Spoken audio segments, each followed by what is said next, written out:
Kaya, kahit nagloko ka, o hindi ka nagloko, hindi sa ginawa. At ang ibang netizen, I'm sorry baka magsabi pa, good for you. So, netizen ang usapan. Pero, hindi tayo.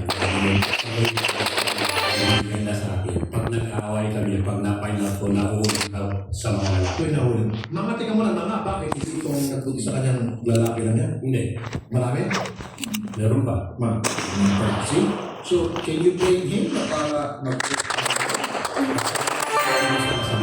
po sinabi niyo? Siguro ang sinasabi ko, meron akong mga chat na nakaka-chat ko na ano. Pero sa post, sa Facebook, ang pinokus ko lang mga picture at picture. Wala. Pugod lines. Pugod lines.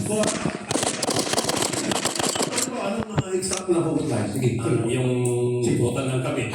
Magkakapa ka sa parang gano'n na or something. Pero wala kang pinapakita. Ano Malaki. po? Maliban yung sa Kasi siya kanya. po yung nagtatype. Ang hugot po, siya lang mga Pero yung sabihin, kung meron po siya sinasabing kapit, makawak sa baga.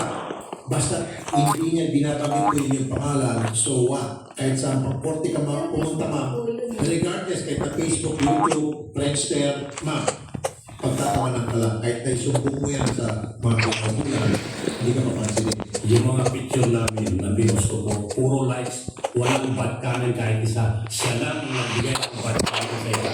At ang sinabi niya yung buong pangalan ko, buong trabaho ko, at kung saan ako nakatira. Kaya yun ang nireklamo ko sa PNP. Mali, in-expose mo siya. Asa kailan, nangangalit ang buhay ng pamilya ko dahil doon. Sa Facebook ko, wala akong pangalan na tunay dahil sa document. Pero marami akong nahuhuli.